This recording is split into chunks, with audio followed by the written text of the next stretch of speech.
Puts up a tough shot. Passes around. Goes in at the buzzer. Working it down to 2-1. A deep three. Oh! It's population. That's how you win a game. It's population. We hustle every day to find picks. You can tell us if you want to get rich. It's population. We robbing Underdog and PrizePicks. We the best in this biz. You ain't telling us shit. It's population. We love making money quick, fast. Cooking up a team card. The whole crew about to smash. It's population. We do it for the fam, so everybody let's cash. The dopest team you ever seen. Winning money, stacking G's. Bookies setting traps, but they'll never catch me. Some people get addicted like rats to the cheese. But I got one obligation to bring Johnny to his knees. Holding back the props till the morning he knows. They'll be fishing in the shack, plotting nukes with the bros. Only withdraw, never reload. Underrated them amigos. We go with honest, we seeking the bloods. We know when a fucking cheat code. Party that I'm sweating, they can't be good for my health. Some might call it making bets, I call it investing in myself. I'm picking props like stocks. Population for the win. Got my sips in by the buzzer now. Let the games begin. It's population. It's population. It's population. We do it for the fam, so everybody let's cash.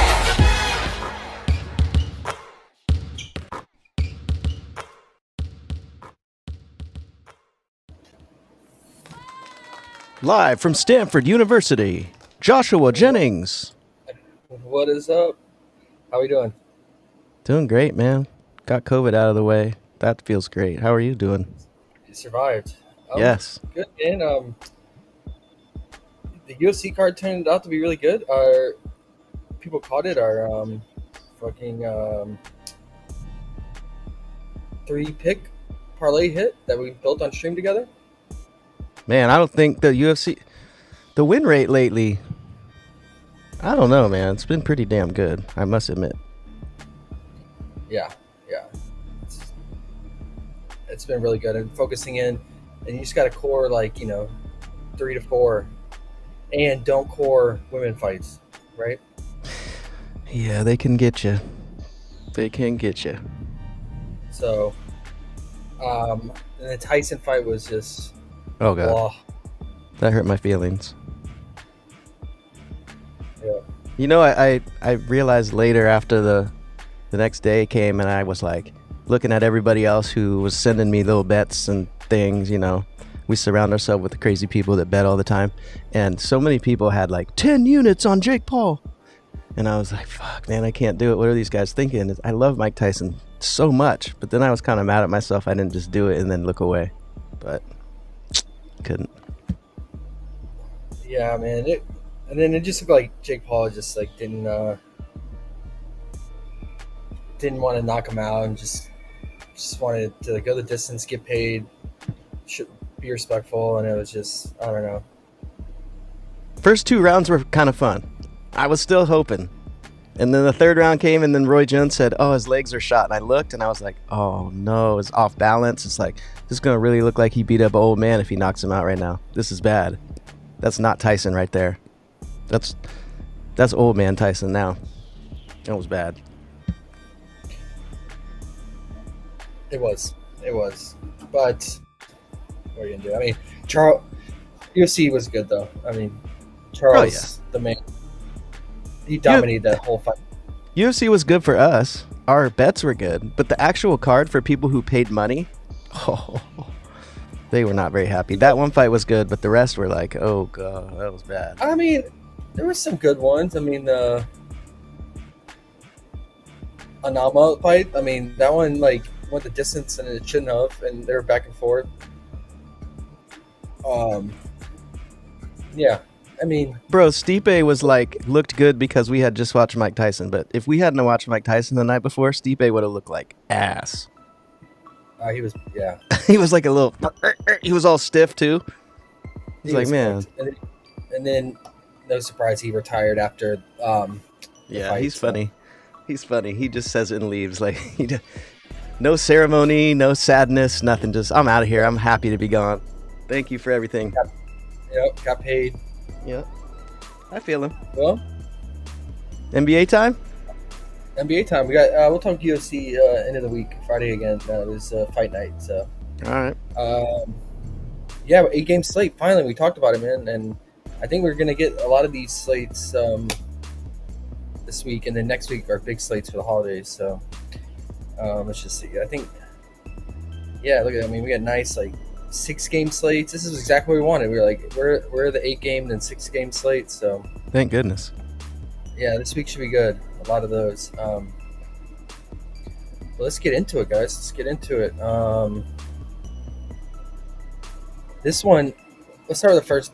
Bulls at Pistons. Pistons 4.5-point favorites. 234.5 total. This one definitely of interest. Bulls coming on a back-to-back, but the starters didn't play much because they got absolutely run off the court. The Rockets won by 36 and dropped 143 points in regulation. That's crazy. Bulls are down bad, man. Their defense, it's bad. It reminds me of the Wizards last year because the Wizards last year ran the fastest pace, worst defense, and now the Bulls run the fastest pace. They're first, and they have the worst defense by far. The Wizards not too far behind them right now, though, which we'll get into. But yeah, I mean, with this pace and how much they're giving up at every position, it's a smash spot for the backcourt of the Pistons here, and the front court. But we'll get into that. It's hard to trust Duran right now with his minutes and his foul propensity. But yeah, the pace that the Bulls run, that means that's going to equate more possessions and shots, obviously, and then that equates to more rebounds as well. And Cade has just been destroying his rebounds, just killing on the glass. See the stretch of games over the last 2 weeks, man. He's just his potentials are up there, averaging well over 12 potentials or rebound potential per game or chances. And then the assists, he's just getting it done, man. I mean, multiple triple doubles in this stretch, obviously double doubles. It's kind of interesting though, is a lot of these games, his potentials aren't even that high, right? 16, 17, 14, 14, 14. He just has a high conversion rate because guys are making their shots. Malik Beasley. Are the Pistons good? I mean, they're good when they play average competition. They look good, right? I mean, I will say their defense is significantly improved. Tobias has helped adding him. Malik Beasley filled in for THJ really nicely. And THJ's back today. So the question is, does he come back to his starting position, or is Malik played well enough to hold that starting position and THJ, and they use THJ off the bench? I have THJ back in the starting lineup just because that's what they started the season with. We'll see. Look out for that.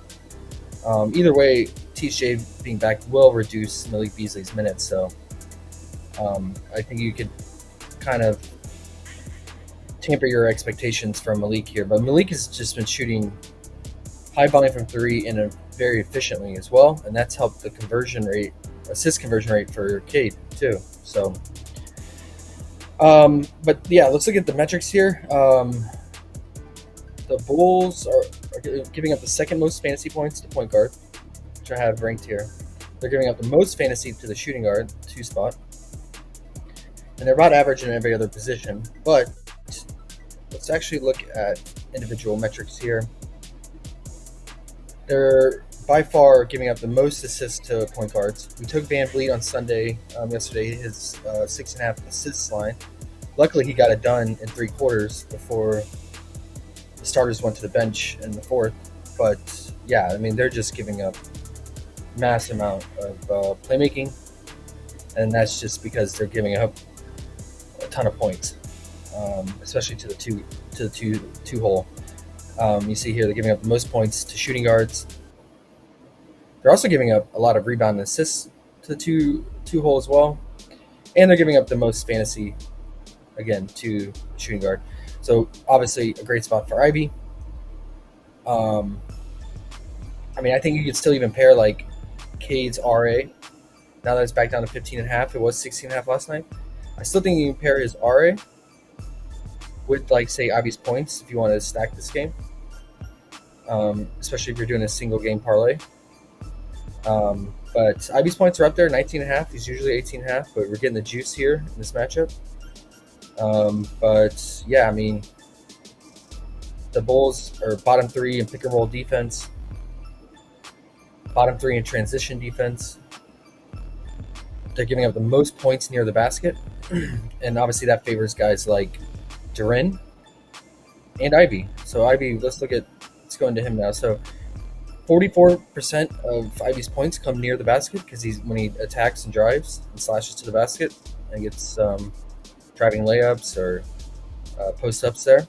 So the matchup definitely scoring wise favors Ivy here because again, I should show you dead last near the rim. The Bulls are, and Ivy's most of his points are coming from there. And then let's look at his actual play types. Most of Ivy's points come in transition. Again, Bulls bottom 3 in transition defense, and then a large other portion of Ivy's points come from pick and roll ball handler defense, or pick and roll ball handling offensive sets. And the Bulls are bottom 3 defense in that as well. So great spot here for Ivy. You can see similar players at his position that played the Bulls recently. LeVert dropped 22 points, which is really high for LeVert. Because we saw LeVert put up 4 points yesterday, even with Donovan Mitchell out. Mikal Bridges put up 20. LeVert, game before that 22, he had 12. Sexton had 24. Van Vliet had 28 last night. I mean, these are high numbers for these guys, right? Donovan Mitchell, 37. Garland, 29. Yeah, Ant, 33. These guys are... Even Keontae George had 33 points on him. I mean, the 2 guard is putting up massive points on the Bulls. So, I like Ivy. I'm going to play his regular line at 19.5. Matt, yeah, it's 19.5. Matt says Duren birthday narrative. There you go. All right. We'll get into him for sure. Thanks, Matt.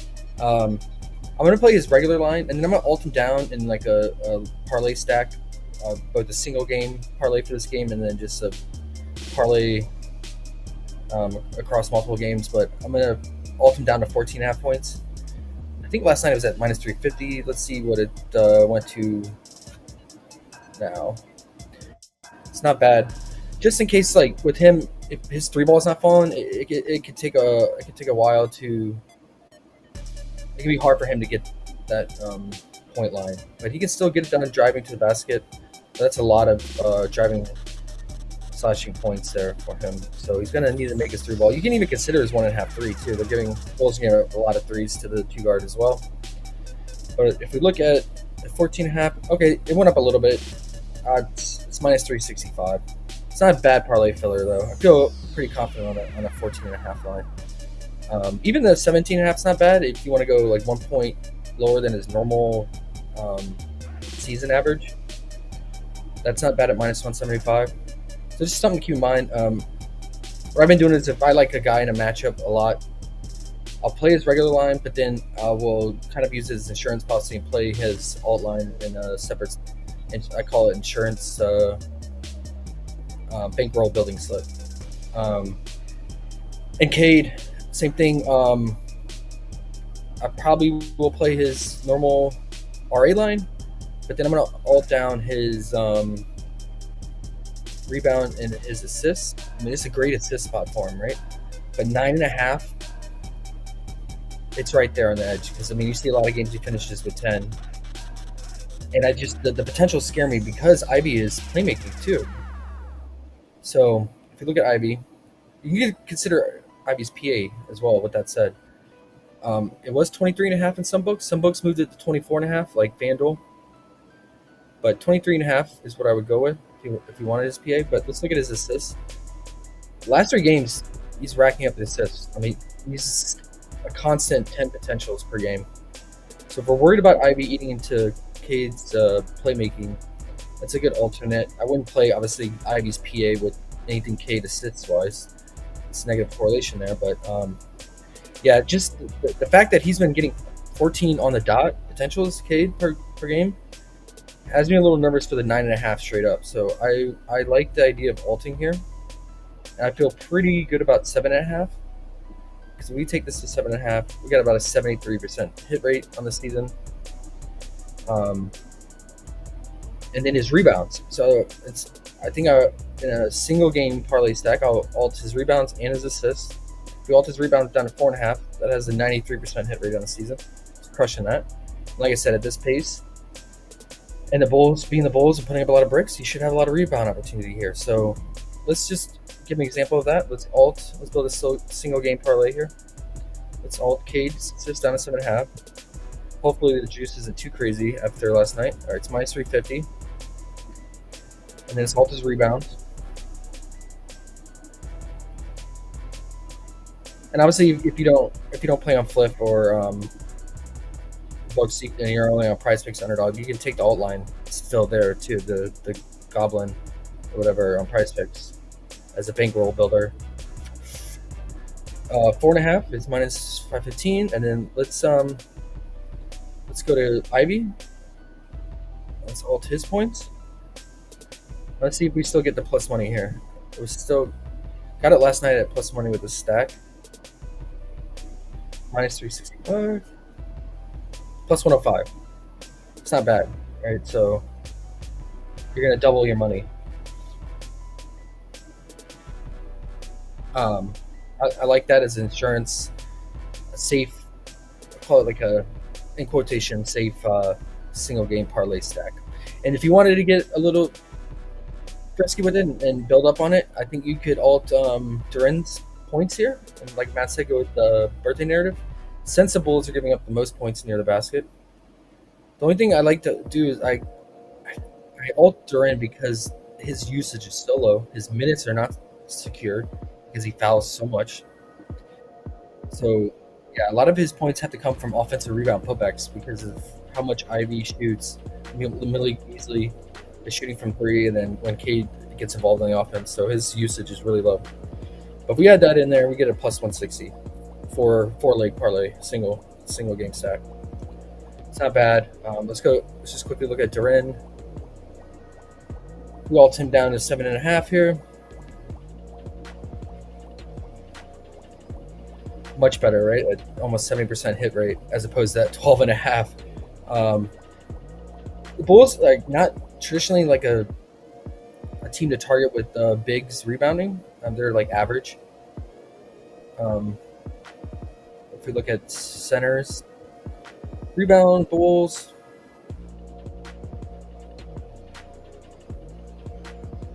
Yeah, they're average on their rebound, so that they're allowing to centers. But I mean, with Duren, that's something you always like to target for him. But Cade is like we saw, Cade is getting so many rebounds, and Tobias too, right? Like Tobias's rebounds, they've been pretty steady. His potential has been anywhere from 12 to 16 or rebound chances. So he's getting consistently 7 to 8 rebounds, if not more. So it could make the Duren's rebounds a little scary. I just, if you want Duren here, I just like a scoring upside because, bigs that like to score near the rim, like guys like him, where all his points come near the rim. You see 96% of his points. They do really well against the Bulls. We took Capella points that day. They played the Hawks played the Bulls, and Capella dropped 20 points. Gobert even had 21. Gafford 17. I mean, those are high numbers for these guys, right? Like these low shot volume, just near the rim scores. Those are very, very high stat lines, scoring wise. So 70% hit rate for centers like Duren on the season versus the Bulls clearing their line.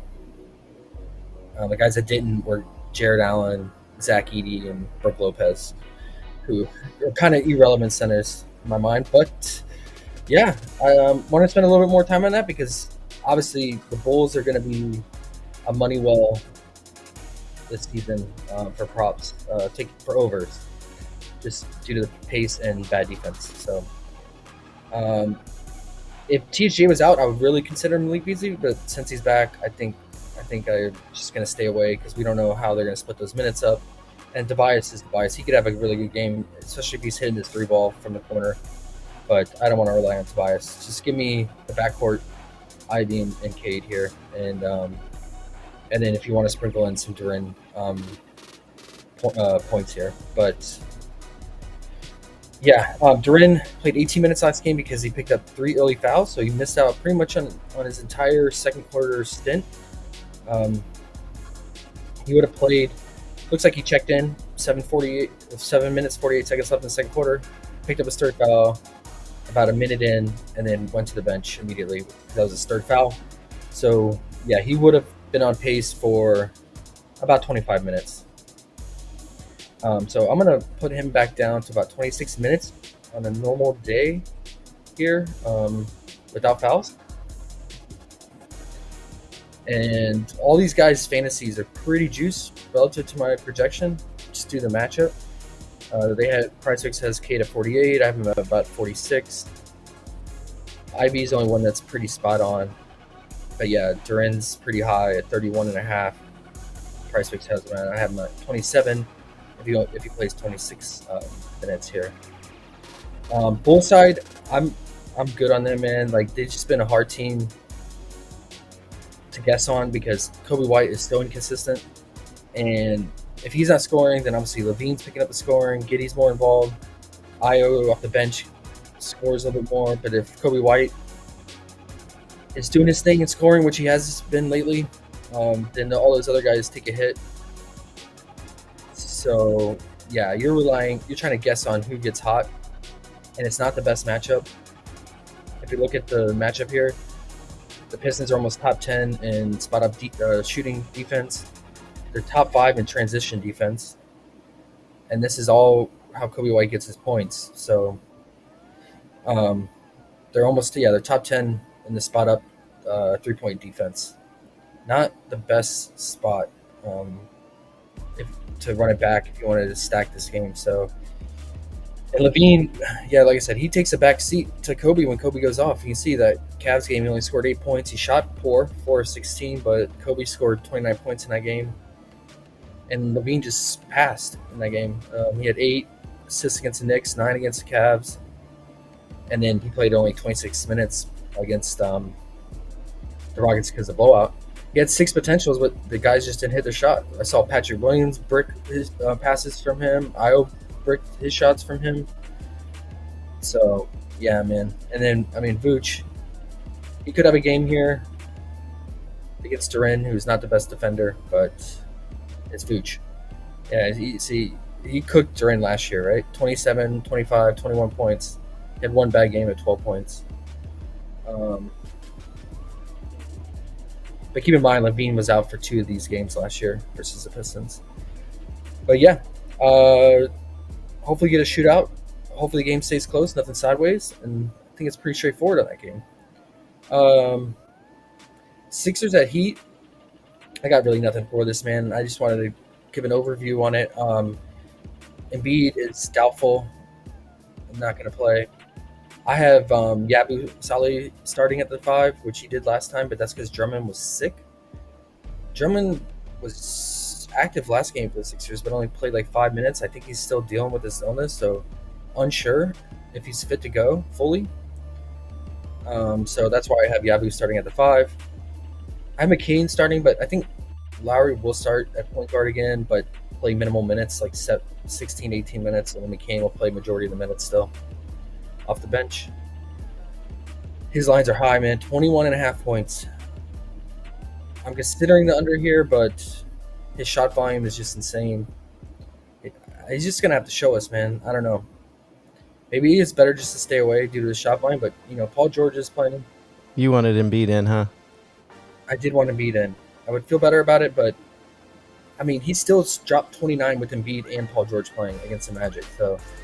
But look at the 3-point percentage. This is not sustainable. 5 of 10, 6 of 13, 4 of 10, 3 of 8, 4 of 9. He's shooting about 50% from 3 with a very high 3-point volume. It's not like he's shooting like only 4 threes a game. He's taking 5 plus minimum, 8 to 10. So That's not sustainable. Do I want to bet that this is the day that he regresses? Because the regression is coming, but do we want to bet that it's today? I don't know. It seems like a dice roll to me, but I will say that yeah, for a guy who averaged 14 points in college at Duke, like this is abnormal. This is just weird natural fluctuation, variance fluctuation, and we should see this come back down at some point. But hey, he's making a case for Rookie of the Year. That's for sure. For how weak this rookie class is, because Alex Sarr, defensively he gets the stocks, but no presence on offense. And then Edey, he's injured now, which people we saw that coming at his size in the NBA, and he's kind of irrelevant and just plays in garbage time a lot.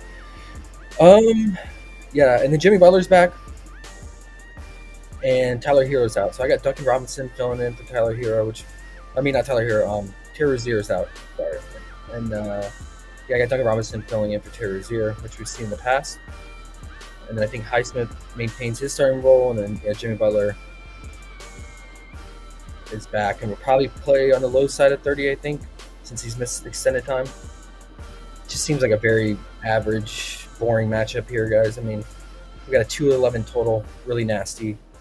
Two very slow teams, right? Bottom 5 in pace. Sixers are bottom 3, and the Heat are bottom 4. So this should be a snail pace game, which makes it nice for unders, for sure. I mean, you want slow for unders. You want slow games that have low totals, and this meets that mark. But yeah,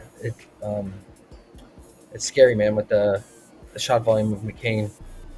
He is full go, but you never know. Maybe Kelly Oubre gets hot, black holes. Same with Paul George. Never know. Look out if Yabu starts. We could look out for his lines. I mean, he's gonna work hard on the glass, but the Heat are usually not a team to attack rebounding wise. We can look at that data. Miami Heat. Oh, they're actually giving up. Wow. They're giving up second most rebounds to centers this year so far. A lot of it could be like the teams they played. They played, Jokic once or twice. So, yeah. All right, well, let's look out for Yabu's rebound line. I believe it was 6.5. Yeah, it was 6.5 last time he started at the 5. So look out for that. I took a note. He was very active on the glass. Let's see how many rebounds. We don't even have props for him, do we? No. Can't even look at it. But yeah, I want to say he finished with 9 rebounds that day. His alt was nice too. I remember you took his alt because him getting the time in the game is crucial for the alts, obviously.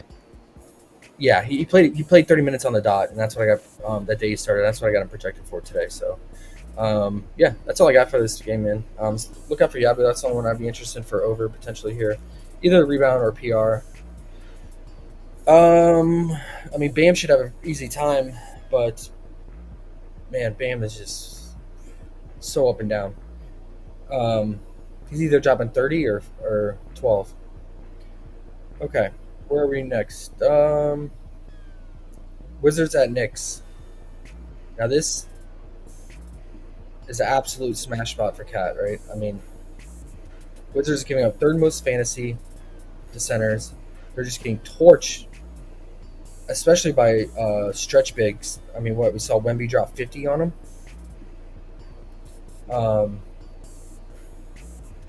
They're allowing the most points to centers. The third most fantasy, third most rebounds. This is just absolute smash spot for Cat. Now the issue, if you're playing in the books and you don't have PrizePicks Underdog and you don't have access to first half props, the issue is the spread. Knicks are fully healthy. It's a 14.5 point spread. A really healthy total though at 234.5. But that spread has me scared. The Wizards have been getting blown out. They're not good, man. I need to add that Coulibaly is questionable. He injured his face, got hit in the head last game. But I think he should be okay. But yeah, I mean, Big Vit is out, if that matters. Who is? Big Vit Krejci. Don't know how to say his name. Yeah, he's been out. Josh Hart, smash spot for him too, man. They give up the most fantasy Wizards to the power forward. They give up the most rebounds to the power forward position. So if you think the game can hang strong enough, I think his RA is definitely live. It bumped. It was 15.5, and now it's 16.5, which kind of sucks. It was 15.5 last night, but yeah, I mean, his rebounds steady, right? And it should only spike in this game. I mean, he should get 10 minimum here, and then his assists are back up again, and constant, right? And he's killing assists.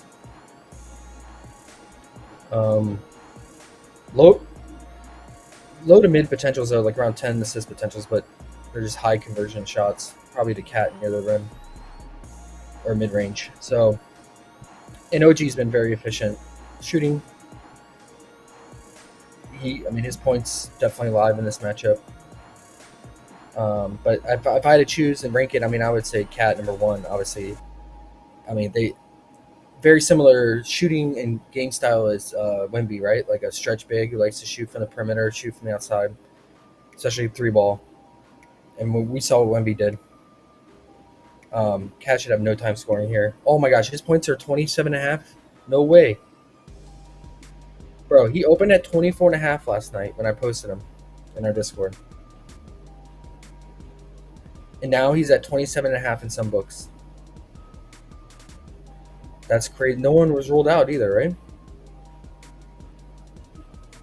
That's crazy, guys. That's crazy. I haven't seen you only see bumps like that when someone's ruled out, like a key player. A 3-point bump.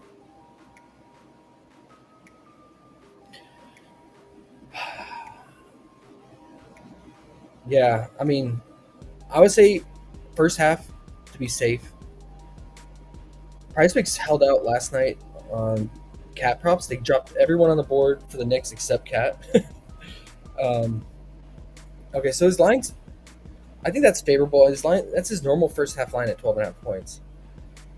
And that's somewhat of a discount too, right? Because we're seeing some books having him at 27.5 points. I would say the first half points or PRA, definitely live here. Let's look at how he's been in the first half.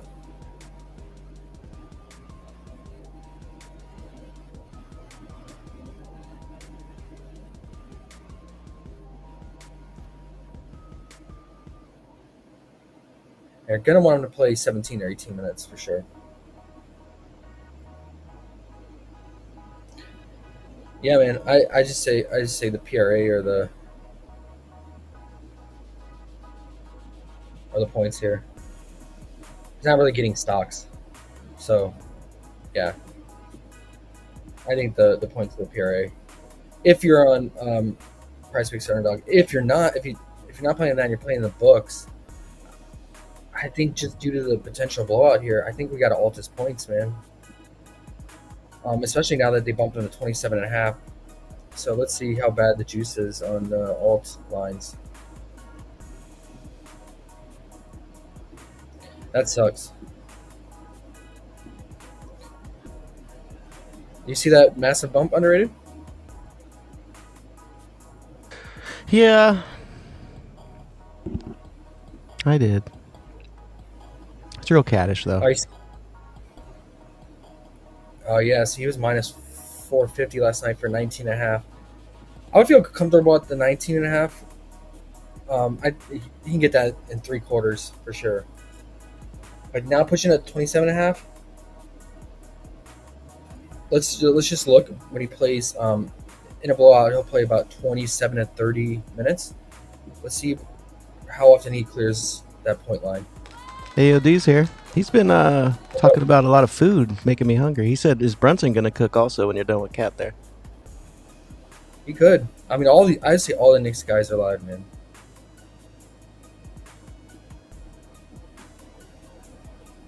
So they won by 30 against the Pistons.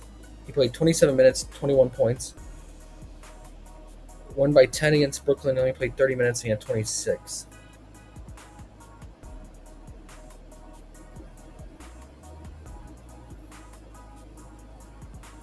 Okay, here's some more blowouts. Won by 25. He had 21 points against the Pacers.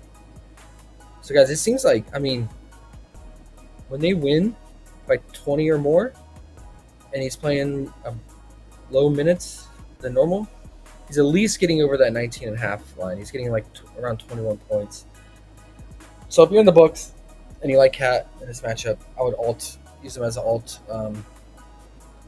parlay filler and alt it down to 29.5 or 19.5 points.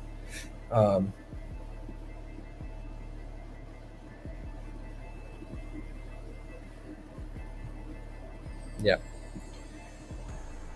It's just a matter of can we have the Wizards hang, man? I mean, that would be nice. Then we could attack these full game props that are very favorable in this matchup. Let's see how Cat did. I mean, the Wizards were really different front court last year, so dropped 27 points against them. Let's see how Brunson did. Let me see this. It's kind of irrelevant data to look at because the Wizards are pretty much a completely different team besides Kuzma and Jordan Poole.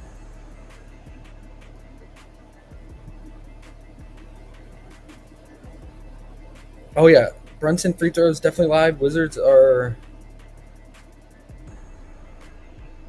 second most free throw attempts allowed. So do we have a Brunson free throw prop?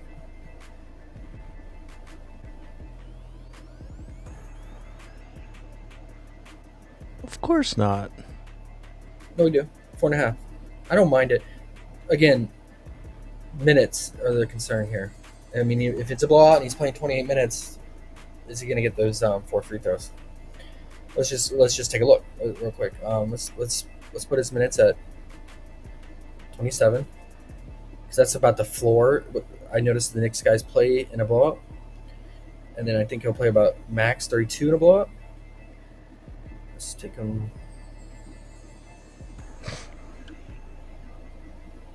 How many free throws do you get, Mr. Brunson? Okay. 3 of 4 free throws against the Pacers in 30 minutes. 2 of 4 free throws, 31 minutes. It's the Pistons, won by 30. Dropped 36 points, though. And then 3 of 4. So he's hovering about 3 free throws made in these blowout games. Lopsided games where he's playing about his 4 minutes. And it seems like that's about anywhere from 30 to 32 minutes. I haven't projected for what I think realistically in a blowout 31. So yeah, right now I have all the minute projections based on a blowout script, but obviously these spreads cannot always be fully trusted because I mean the Celtics have been 14 and 15 point favorites in 2 different games and have either lost it or been close to the end. But that's why there's such a discrepancy between my projections on their fantasy and PrizePicks fantasy lines. Just because I have them projected on the lower end. Because in a normal game, these guys are playing huge minutes, man. Like OG and Mikal are playing 40-plus minutes the Tibbs way. So Hart, I think, is the only one I saw that plays still the most minutes of the starters in blowouts.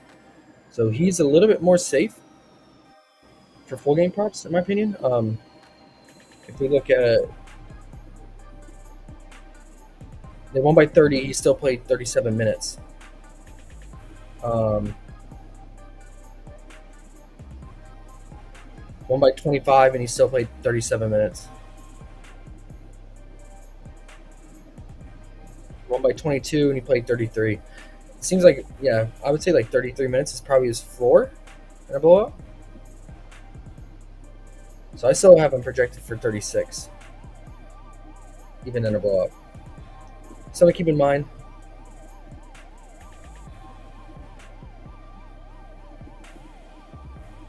Yeah. All right, anything else for this game? I'm good on the Wizards, man. I will say that all their fantasy lines are really low, but I think that's because PrizePicks is edging on the blowout side here for them, and the matchup. It's not the best matchup. You can see all the metrics here. Knicks are like top 10 defensively in almost every position except the small forward position. Interestingly, they're giving up the most fantasy too, and Kalabali has been racking up the fantasy. Even a blowout, if I have Kalabali, if he plays at a low end at 31 minutes, projected for 26, and they have him at 22.5. It's pretty low for him, but yeah. Ayo's getting into the alts with you. He said Brunson 20, Towns 20, Hart 8 rebounds. He said get it in. Hart 8 rebounds is nice, man. I don't mind that. I would even consider alting the RA too, though. Because the assists have been there, bro. I mean, it's crushing it. But yeah, let's alt his rebounds down to 8, 7.5. It's about an 84% hit rate for him on the season. Not bad, not bad. And then if we alt his RA, what can we alt his RA down to?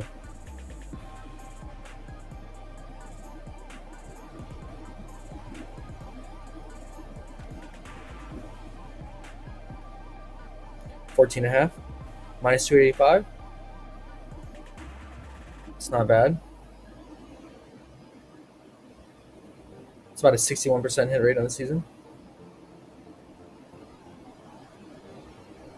It's a prime rebound spot for him. Like I said, Wizards to power forward.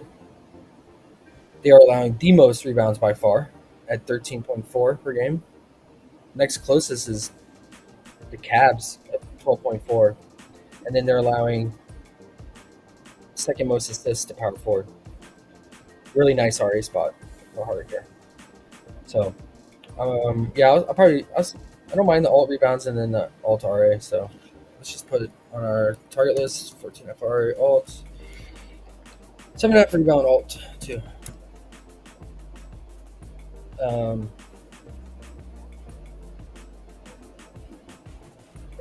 And then Cat, I'm gonna say first half 12.5 points / first half 1 PRA, and then the 19.5 point alt. If you're not playing on PrizePicks or Underdog. Okay, that's it. Pacers at Raptors. I am so good on this game, guys. I know it's a high total. I know you got Siakam back in Toronto, but man, ugly. Injury news: Ben Shepherd, who has been filling in for Nembhard, is out today, and Miles Turner is a midday downgrade, popped up with a questionable tag. He had a phenomenal matchup here because the Raptors giving up the most fantasy to the center position, and yeah, he should have massive block upside here against Pirtle. Let's see how Miles did against them. Have they played this season? They have not. So let's look at last season. PRA. He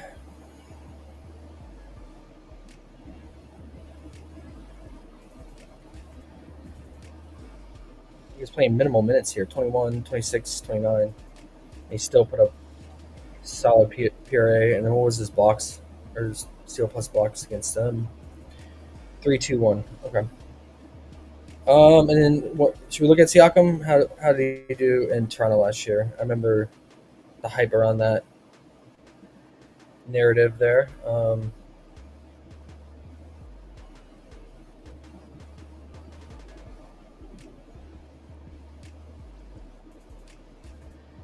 Okay, this looks broken. So we're gonna have to go to stat muse here.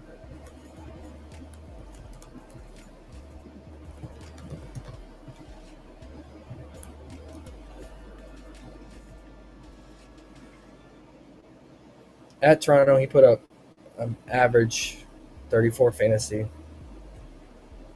It only took 10 shots, 2 blocks. Very average game for him.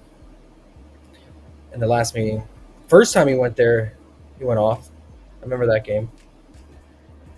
Yeah, that's why makes sense. First time being back in Toronto, so maybe it's lost his lust for him. Doesn't really care as much now, but yeah, I mean the Raptors are pretty much average at every position defensively, except the center. They're just getting destroyed by the center, but everywhere else are average, middle of the road for said position. But I will say, if Miles Turner's out, I mean that's going to be a boost to Siakam. He's going to be playing help defense at the 5 with Jarris Walker. I have Jarris Walker starting at the 4 right now with Shepard out because I don't think that they want to bring TJ McConnell in the starting lineup. Probably want to run in the second unit still, so probably be Jarris Walker. Now, if Miles Turner's out, then I think Jarris Walker will move to the 5, and then we'll have maybe Obi Toppin come in and start at the 4 or 3. Him and Siakam be interchangeable. So I'll put maybe Siakam fantasy here if Turner's out, but I'm sure that will get bumped a lot if Turner's rolled out.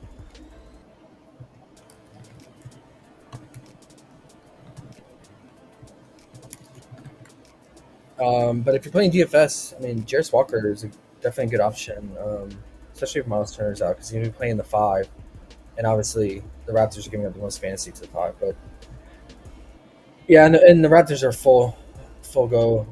I mean, quickly still out, but we should see the same unit as usual here. If you want to get some dick, I think you can consider some unders here.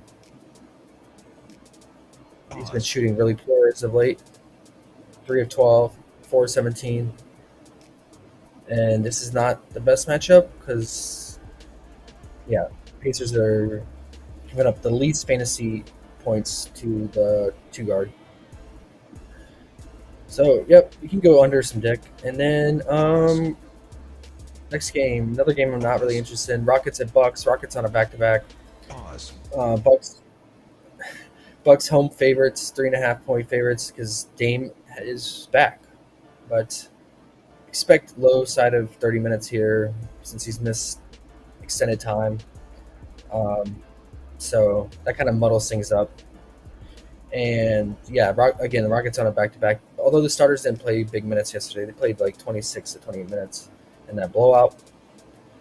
But yeah, it just seems like another average matchup here. Average total 224. Pace is average as well. They're both middle of the road in pace. Just seems like stay away for overs and unders here in my opinion.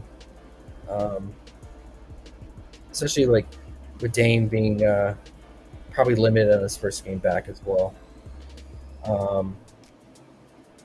Van Vliet looked really good, but that's because he played the Bulls. So take that with a grain of salt.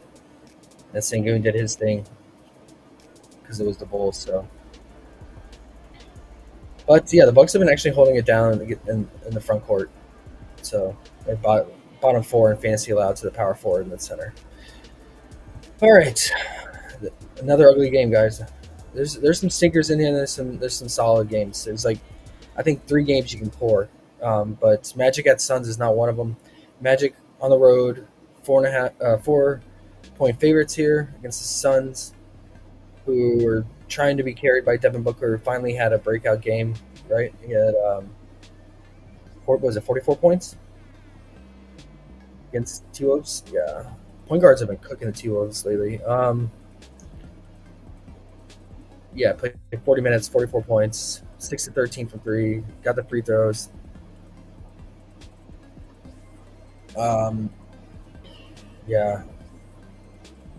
This is just so it should be a slow game. And look at the total, man. This is one of the lowest totals we had this season. 209. I don't know if I want to play anything. And the Magic defense seems like it's humming again back. I mean, they're bottom 3 in every category, every position except point guard. So,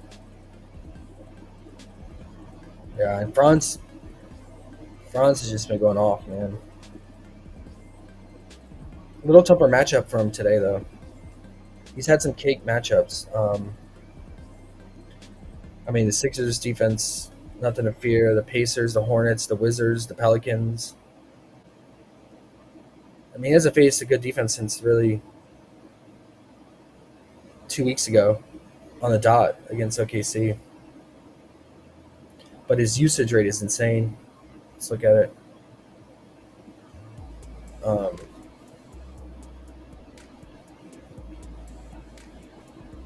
He only had 30% usage in the last game, but he still dropped 31 points. Game before that, he had 35% usage rate. And then against the Hornets, I want to say he had like 40% almost. 38%, almost 40% usage rate. It's going to be scary, guys, to go on the under here. One thing I want to look at, though, is free throws. Okay. Suns, to his position, are like bottom 8 in free throws allowed, so they're not really fouling. That position seems like they're being a little bit disciplined here. Let's just look at overall. Most free throw attempts allowed. The Suns are 25th. So bottom 5. So they're not fouling. Or 24, bottom 6. They're not fouling, right? So I'll have to look at who the officials are for this game later, but maybe we consider the under free throws if you want some type of Franz under here and this low total at 209. If his free throws is more than 5, and if they have it, let's see.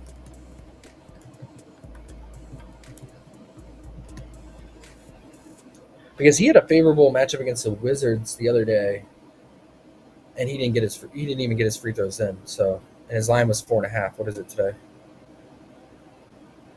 It's 5.5. So it's up 1. His normal line is 4.5. Last 2 games he's gotten it, but these are favorable matchups, right? Let's see, Philly and Indy. I'm pretty sure they're top 5, top 10 at least. Indy's top 7. Philly's top 10. So yeah, top 10 in fouls and free throws allowed for both those teams. He barely got over it against Philly. Washington, he only had 4. Charlotte, 2. It really just depends on. Now it comes down to like the officiating crew. And we'll look at the data. Like, if it's some officials that are like top 3 in like fouls called per game, then I'd probably stay away because it's kind of right there on the line. But if it's a below average fouls called per game crew, I think we can consider it. The pace should be down. The total is so low. Yeah. Okay. Don't mind it. 5.5. Don't foul him. Okogie. O'Neal. Don't foul him. I think also I'd feel better about it if Nurk is out. If we get a late rule out on Nurk because he's been dealing with that ankle issue. I know he's not on the injury report yet, but we'll see. Because I think they play tomorrow.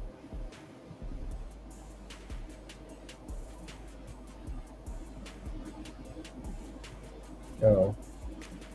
They played Saturday, right? No, they played yesterday. That's right. So yeah, I mean, Nurk's coming on he's on a back end of a back-to-back with that ankle. Although he only played 14 minutes, right? So I'm trying to rekindle the memory here on some of these games. Or is Nurk already ruled out? Is he already ruled out? Did I miss this, guys? Nurk's out, yep. Well, there you go. I feel better, even better, because Nurk probably had the highest foul rate on the team. Yeah. Okay.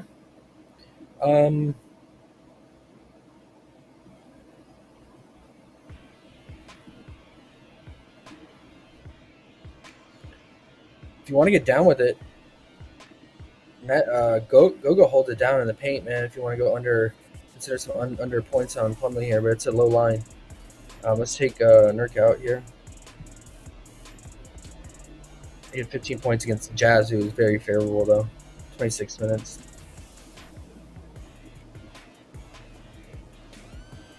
Yeah, the line's pretty low at 8.5. Man, I would consider if it was like 10.5.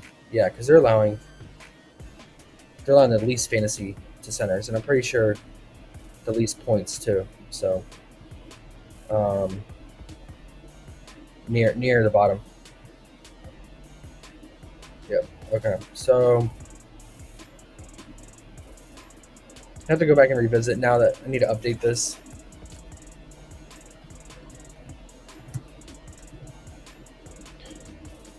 I should play 26 minutes here.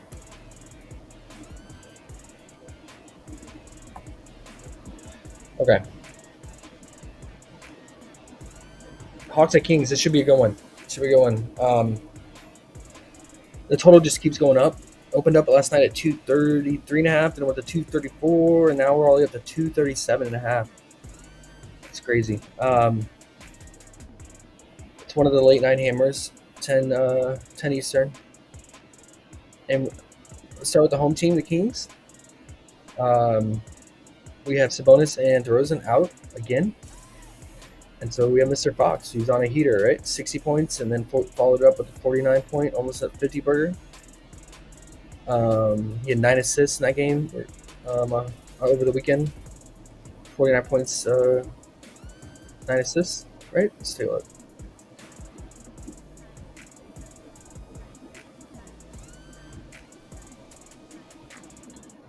Yep. 49 points, 3 rebounds, 9 assists. 16 potentials.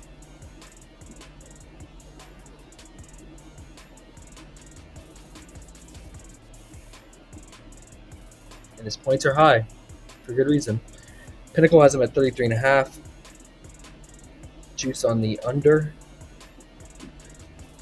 I'm going to say, man, in this matchup, right, like, the Hawks are giving up the 4th most fantasy point guards. We know Fox can get steals.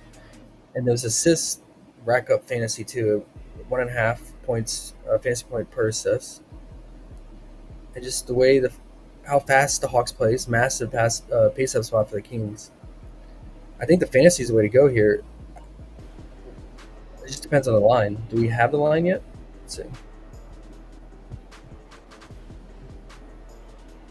52.5, guys. Oh God, that's AD level, man. That's crazy. That's crazy.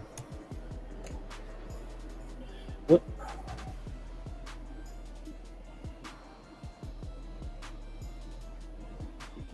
I mean, he's on a historic run right now these last 2 games, but one, can he sustain that? And 2, does the game hold up with DeRozan and Sabonis out? 68 fantasy against Utah and 80 against the T-Wolves. Then he had 57 against Phoenix. So he's cleared it in the last 3. I don't know, man. That's insane. I was hoping for like 48.5, 49. Got 52. Well, I think you definitely want access to Fox here in this matchup, but maybe just the way to go is the Altum with all those other alts that we talked about earlier. And to help as a parlay builder, let's see what kind of alts we can get. I would say PA or points. Or we can even alt the assist too. As long as Monk is still out, which he was out last game.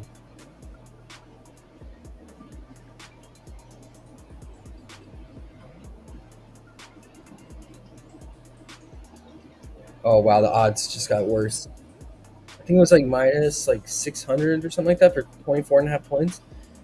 Minus 870 for him to score 25. I don't know if that's worth it, man.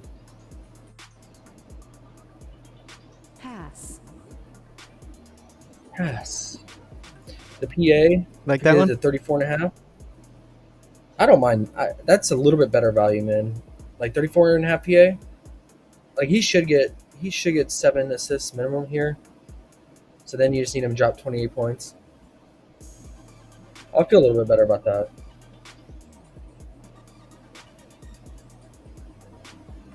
Is he getting 6 assists for sure? I mean, Where's PA? You like PA better?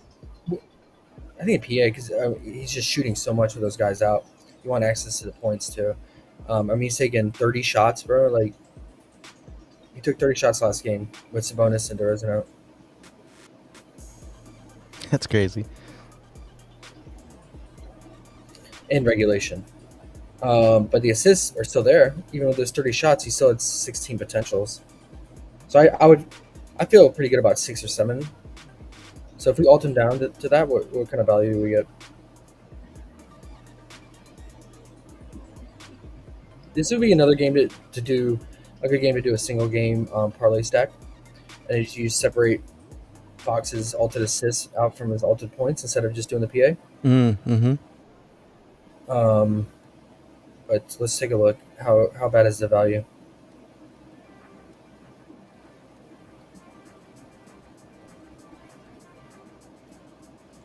Well, Flip isn't even offering his assists at the moment, so he's not even on the board. It's not even that it's like locked out. It's just he's not even there. Well, I have to go back and look later. See if they bring it back.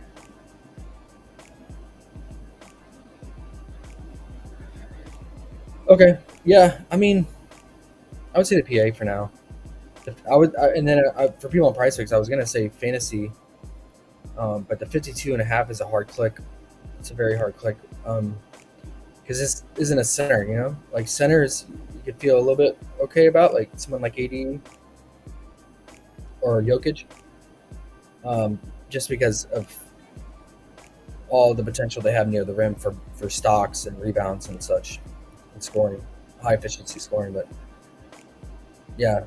I mean, it is just Fox out there, so maybe we just have to come with a different lens and viewpoint on him being a guard at that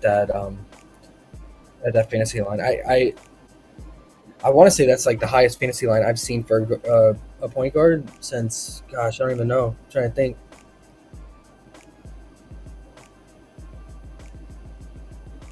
Luka, I guess. That would be like a Luka line. But the thing with Luka is like he gets rebounds too, right? I mean, he's getting like 8 to 9 rebounds on top of his 8 to 9 assists. Fox isn't getting rebounds, at least in the last 2 games with those guys out. So you're just really banking on the stocks and the points and assists there.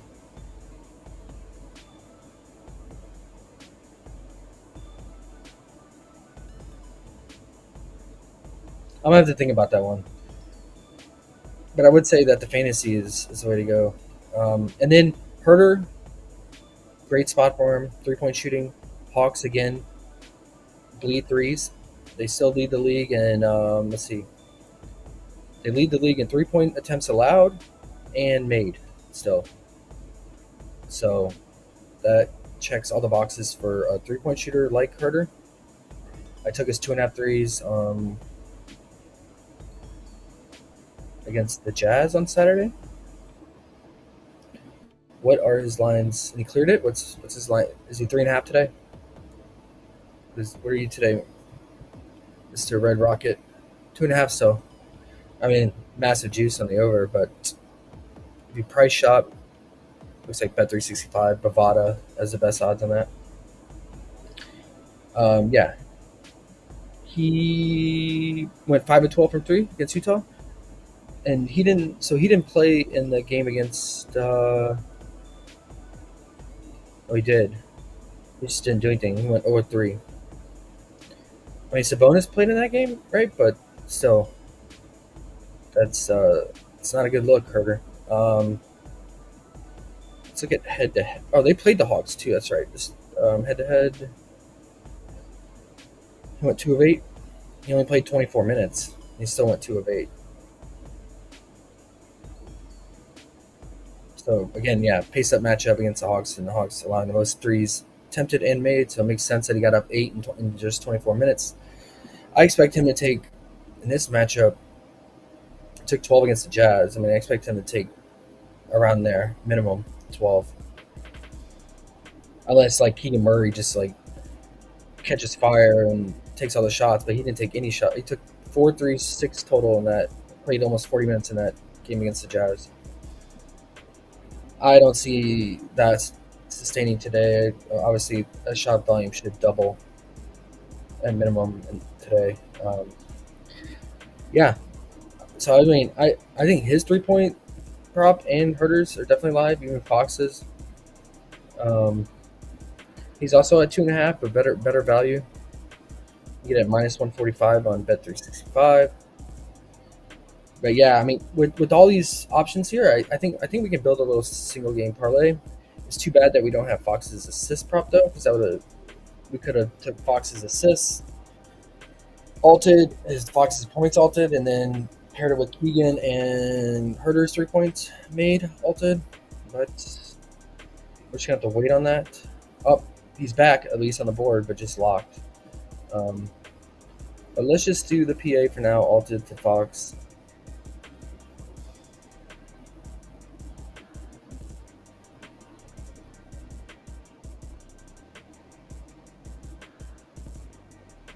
See what kind of value we can get if we stack this.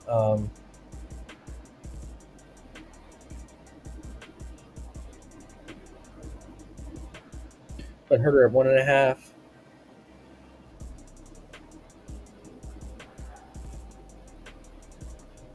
So where are we sitting at right now? -115, even though it's there. And then what do we like for the Hawks if we want to make a full stack on this? Kings have been getting torched by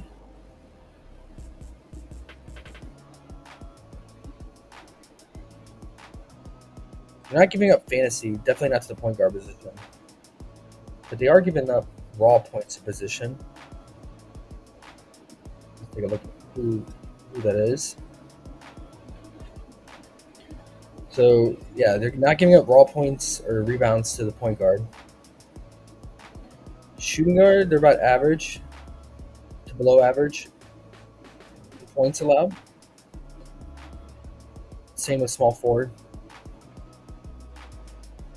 Power forward. Okay, so power forward, they're giving up the most points.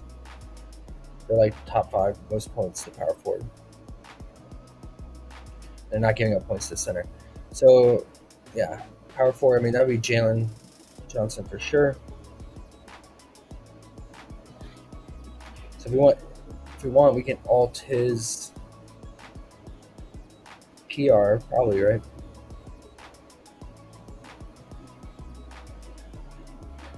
Well, he played like shit though last time he played the Kings. He only had 5 rebounds. But Sabonis was playing.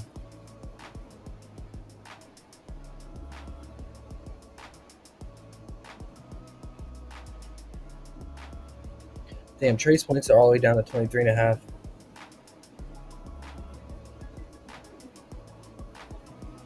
Dyson did not play in this game. What is this? His steal prop got all the way up to 3.5 the other day. I saw Mr. Steal Leader. He finally came back down to earth after the stretch of 7, 6, 6, 6, 6, and then he had 2.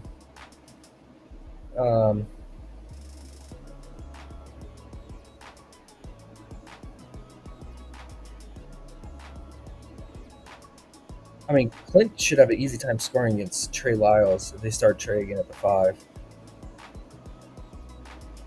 I don't know. Maybe we just alt down Jalen's points here. Ooh, Dougie make buckets, man. He made 2 threes. You alt him at 0.53. Okay. Let's do Jalen.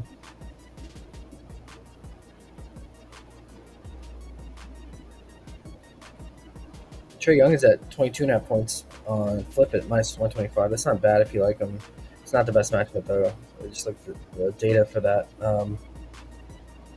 Oh, great! And Jalen's points are locked, so we're gonna have to come back to this one for a stack. But I would say something like that. We would add Fox, take off Fox's PA, do his alt points, alt assists, and then add if you want to add Jalen Johnson's alted points, and then that'll probably put us at like plus 150 for sure. Good game to stack though. Really high total, low spread, -4. So take note of this. We put single game stack. Flip or books. And then we'll wrap it up here, man. Unless you guys got anything else for that game. I mean, Dyson's been crushing his fantasy, but I think it's getting up there now. Oh, it's back down to 29.5. It got up to 34.5 last game. Why is it back down? It must just because of the matchup. Okay, that's weird. I mean, you still got to consider it, just due to his stock potential and how he's been racking up RA too. He's been eating into Trey's playmaking as well. I mean, if he plays 34 minutes, I got him projected on average for his average fantasy point per minute at 37 fantasy. We could probably bring that down a little bit due to the matchup. Probably like 34, 35. That's interesting that they brought him down to 29.5. He was just 34.5 last game. And it's also interesting he's the only Hawkeye on here. Maybe they're just like loading him up now, but I think that'll bump to 30.5, I imagine. Okay. And then I'm gonna put Jalen.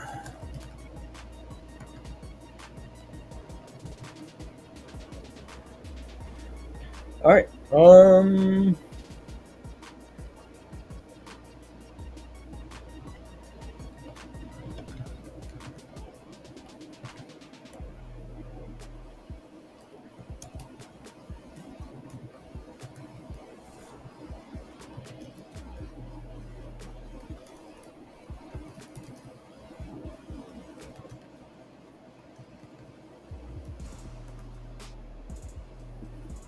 All right.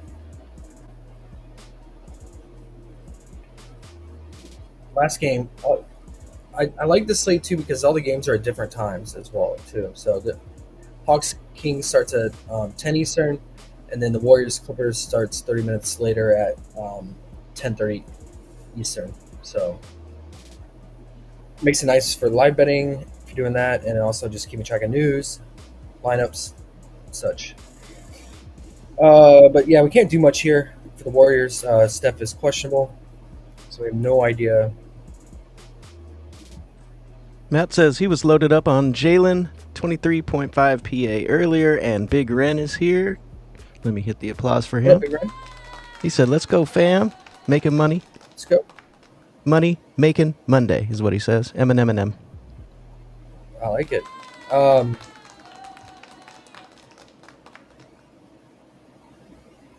Okay, PA. I'm with it. His playmaking has gone up as well, too. But Trae Young was out that game. Yeah. He's at 22.5 on FanDuel if you like the PA. You said, because I think Matt said 23.5. Yeah, some books are 23.5. Others are at 22.5. Okay. Yeah, can't really do anything with this game. Because we need to know the status of Steph. I think Lindy Waters is questionable as well, too. So,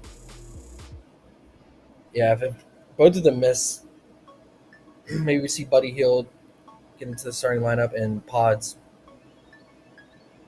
And they run Pods at this point, and then Buddy is shooting guard. Or Steve could go with Moses Moody at the 2 spot too with Pods. So either way, I think Pods would run point if Steph is out. And it just made this game even more ugly. Warriors are 4.5-point favorites, 225 total. Clippers on a back-to-back.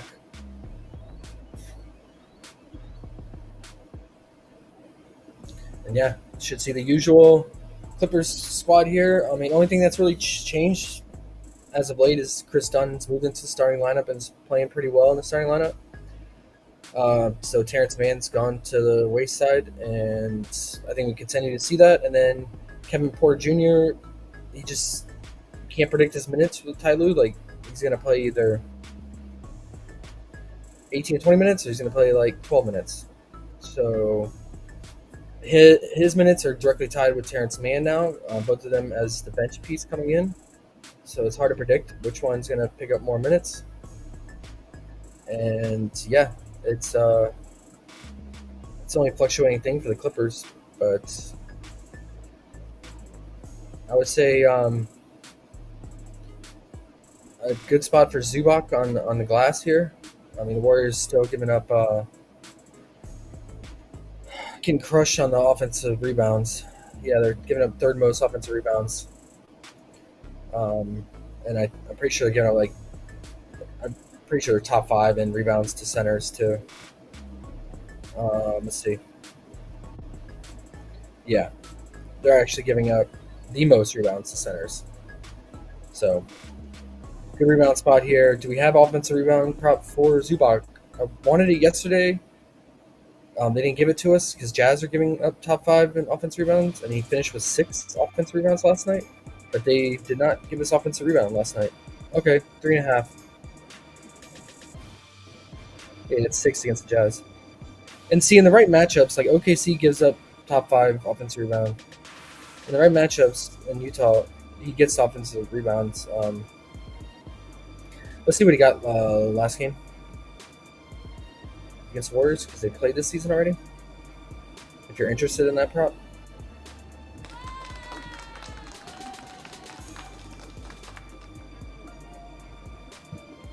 That was an applause for Quinn. Quinn is here. What up, Quinn? What up? He got 6 offensive rebounds again in against the Warriors this season. So I think you consider it. Yeah, I think the Warriors just keep getting crushed on the glass. I mean, Edey had like 6 offensive rebounds too recently against them.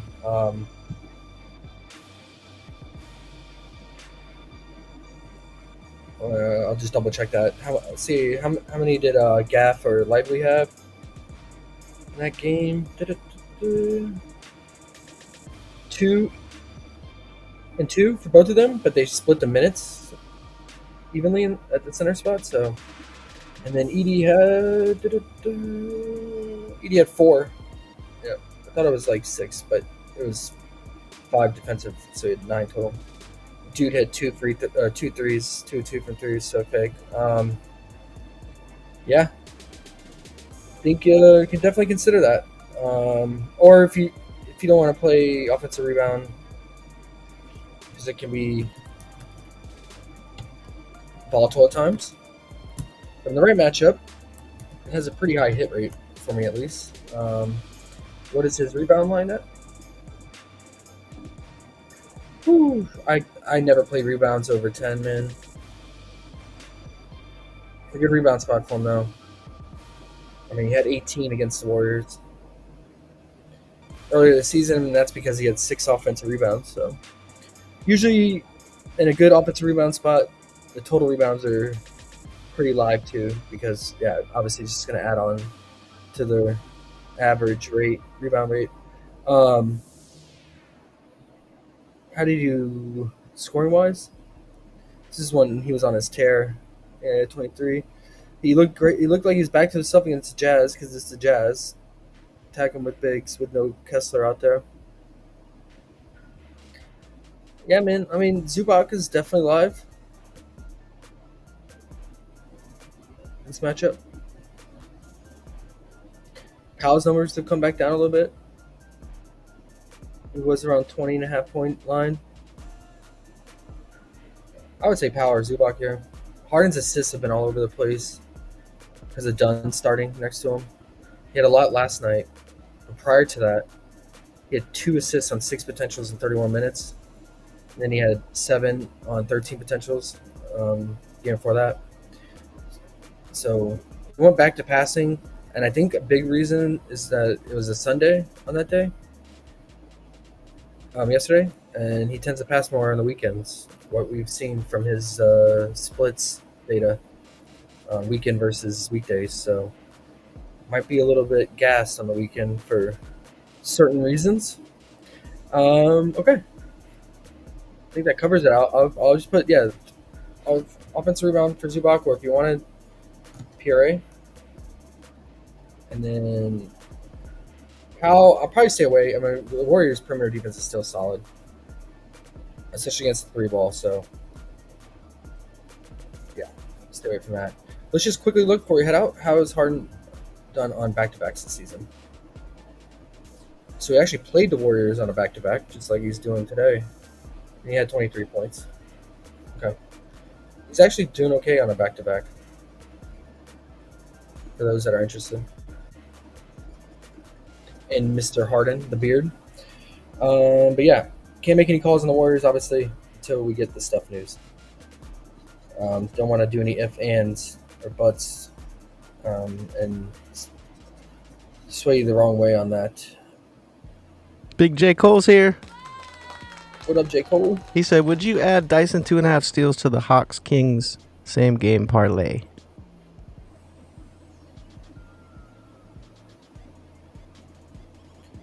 Dyson, the steal master. He did not. Let's just look at. I just want to see the other. I imagine they're not giving up steals because they're not giving up fantasy, the Kings. So just quickly look. So if we go to let's look at the shooting guard and the small forward position. Yeah, they're average on the steals to the shooting guard, and small forward. They're not. They're bottom 5. Around bottom 5 to 10 in steals allowed to the small forward. But they got a different makeup crew today with DeRozan and Sabonis out, so maybe there's a little bit more chances for steals here with the bench guys in there. But let's just look at the game yesterday with the same unit, or Saturday, I mean, against the lowly Jazz. Collins had 3 steals. Flipkowski, girl Flip had 3. Clarkson even had 3. It's not bad. 3-3-3. Front court and back court. Yeah, I think you can. If you really want to boost the payout. Matt says he added 1.5 stocks instead on his. Okay, I like that. Let's just check what the odds are. And then Ren says, Sabonis being out, it should help with all the production coming from Fox and the guards. Yes. Yes, Ren, we were all up on Fox earlier. Pause. Yeah, he's 52.5 fantasy, man. Fuck, that's insane for a guard. But not named Luka, who's not really like a true point guard in my mind. He's kind of positionless, man. He can play the 5. Why don't I see it, guys? Where's the stocks? I see the steals and blocks. Where's the block and steal? I see the steals and blocks, but where's the blocks and steals? Where is it? I don't know. Dyson, was it J. Cole last time? Yeah. Oh, that sucked. I was going to say, I would alt it to 1.5, but they're not letting us, huh? They're smart. Well, the 0.5 I was hoping is for like minus 500. Do you think the 0.5 is free? The minus 3,000 looks terrible, but sometimes in the same game it does add a decent amount. Maybe it won't be worth it. All right, let's see what we go for. We're at minus 115 right now. What does it do? I guess it's a plus 105. If you think it's free, you don't want that to hurt us. That's actually you're right. That's actually more of a boost than I thought. Like a minus 3,000. The same game, the same games on Fliff are another level. I don't know if it's same games in general, but yeah, when they're same games, they add a crazy boost. Well, I think you brought up a really good point today. Learning lesson underrated. I think, I think if we're doing a single game, which I would recommend today, with there being like 2 or 3 solid games to stack today, I think just eat the juice and just stack more, Yeah. and you to boost your payout instead of going with less plays and but more of like the regular line. As Unless you long just as like really feel good about it. as long as they feel 90%, like that minus 3,000 one, then it's worth it. I feel like you do one minus 300 that you love, and then throw like three minus 3,000s in there. I wonder if it gets you up to a minus 150. But always try all that stuff. Yeah, I would play around with that. I mean, let's just see. Let's just try. You said like a minus 300. Yeah, like the Cade assist or whatever your favorite one is. I'd start there and then just be like, okay, what can I add to get me a decent payout? Yeah, let's do like all right, minus 480. A minus 480 line, and then let's stack around that. Let's do Fox. It got to be 99% in your mind, though.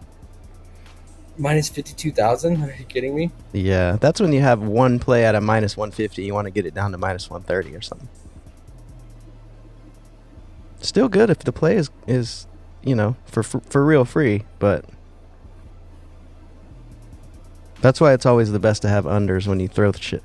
Like with tackles, I always would throw like not getting a touchdown from like a defensive lineman or something, and they still give you minus 20 off your payout. I'm like, okay, sure. I'm sure that defensive tackle's not going to get a touchdown. I'll take a little more money.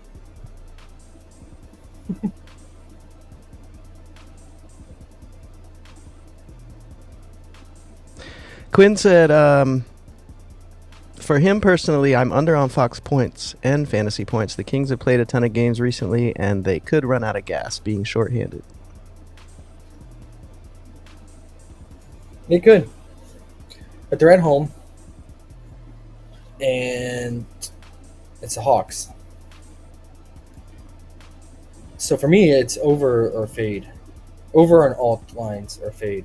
I mean, Fox is taking, like we looked at, 30 shots for him with both DeRozan and Sabonis out. He dropped 31 on him with Sabonis playing and DeRozan playing. He dropped 31. And he got that done in just 16 shots. He is not human. Now you double that shot volume. He's going to take double that. He's going to take, 28 to 30 shots again. That's scary, in my opinion. If it was any other team, I mean, this is the Hawks, the Wizards, the Bulls.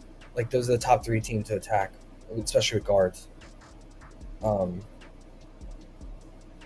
just got to hope his three ball's not falling. But again, look at the data, the Hawks are allowing the most 3-point attempts and the most threes made. So, yep, number one. And Fox had 4 threes that game. Yeah. You just got or hope the game goes sideways.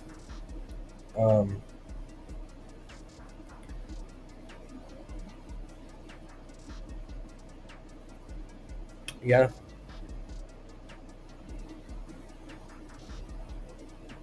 It's a high line, I agree. And especially the fantasy at 52.5. But man, this is a prime fantasy spot for him. Before we get out of here, what did he get against? He had 49.9 fantasy against him this season, about 17 days ago, and that was with Sabonis and DeRozan playing. Quinn says, I hear you, Josh. Trust me. I know that I just weigh the spot more than most people. And AOD says giraffe ass pretty. What's that? AOD says giraffe ass high. I think trust your gut on that, man. You never know. I mean, games go sideways, and he needs his full minutes for those lines for sure. Or Keegan, guys like Keegan take more shots than just 6 like he did last game. But I mean, I see why he only took 6 shots because Fox took 30. So maybe Keegan gets more involved, and Herter stays involved, and they can just pick up more shot volume, and then maybe Fox can come back down on the shot volume, down somewhat, reasonable 25 or less attempts. And then you just, gotta hope he's not efficient from 3. But this is the prime 3-point spot for him. If you look at the shot chart, dead last Hawks are against the backcourt and 3-point defense. They're dead last in pick and roll defense too. And Fox, 29% of his points come from pick and roll, obviously. But that was with Sabonis on the court. But he's still going to run pick and roll. Free throws, kind of interesting, 23. Bottom 7. Other thing I was going to note before we get out of here, speaking of free throws, besides, we took note of Franz under free throws. Besides that one, look out for, and of course, we don't get it.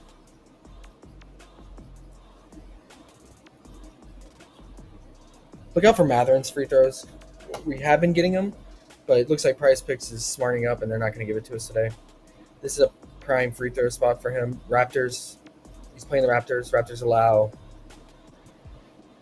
by far the most free throw attempts. Raptors, then Wizards, and Nets, and then OKC. They've been fouling like crazy. They just have a lot of young guys, bench guys out there that just foul a lot. So it sucks. We don't get it because he's been sitting at 4.5, and he's been crushing his free throw pro lately too, with how much his scoring has gone up. Last few games, he went 8 of 8 from the free throw line. This game he only played 29 minutes, one of his worst games against the Heat. 8 of 9 against the Magic, 5 of 6 against the Knicks, 4 or 5. I mean, he's 13 of 14 against the Magic. I mean, Magic's another high foul team. So when he 10 of 11 against the Celtics, I mean, when he plays these fouling teams and he's aggressive, he's going to get those free throws. But maybe Underdog has it. I'm just going to throw it out there. Look out for it. Maybe they add it later. As of right now, in that game, we only have the Toronto side. And then Brunson was a slight consideration, but we looked at his data, and when he plays in blowouts and he plays on the low side of 30 minutes, he averages about 3 or 4 free throw attempts, but maybe he gets over that hump since it's the Wizards, and they are second in free throws allowed. So consider it for sure. Just worry about the blowout. And then even Josh Hart, man, if he's aggressive and driving, I can see him getting. He's just got to make his free throws when he's out there.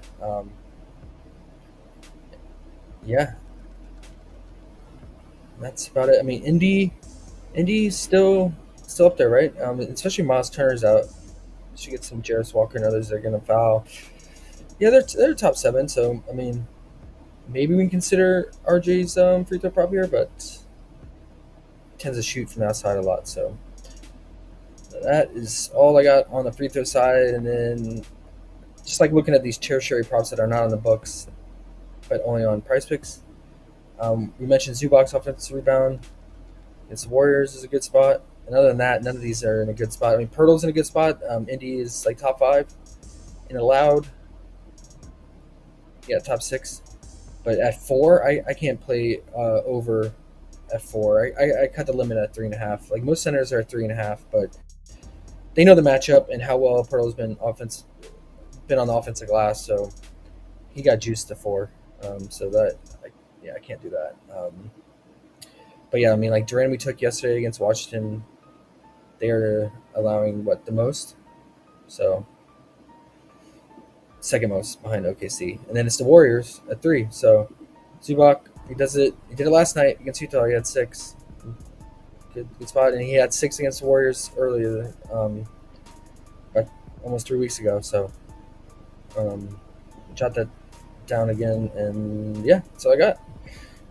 But yeah, all the data on these sheets, and if you want to access these sheets, they're in our Discord. I updated it all. I try to update like stuff like this weekly. because it's not worth it day to day, but on a weekly basis. But this is up to date today. I do it every Monday. Also have like the DVP rankings. You want them in there, and I link them to our matchup page that we do every day for the slate, and it shows like the DVP rank for each position and the projected starters, and then I try to do a fantasy projection line for each of the players and compare it to like PrizePicks projection line. So are those other ones you just showed? Are those on just different tabs on the bottom? I just can't see them. Yeah, Okay, they're cool. on different tabs. Nice. So if you want it, like this tab, this team opponent allowed is a great tab for looking at these tertiary. I put it on there for like these secondary props that are mainly on like PrizePicks, that are attackable in the right spot if they give them to us.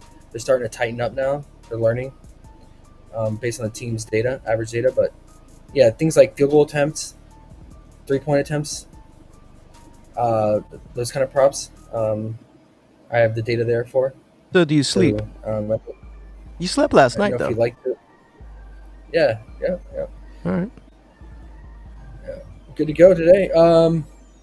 Yeah, I know a lot of people in our group like the field goal attempts. A lot of this is based on if the game goes distance, the pace of both teams. Is it pace up, pace down?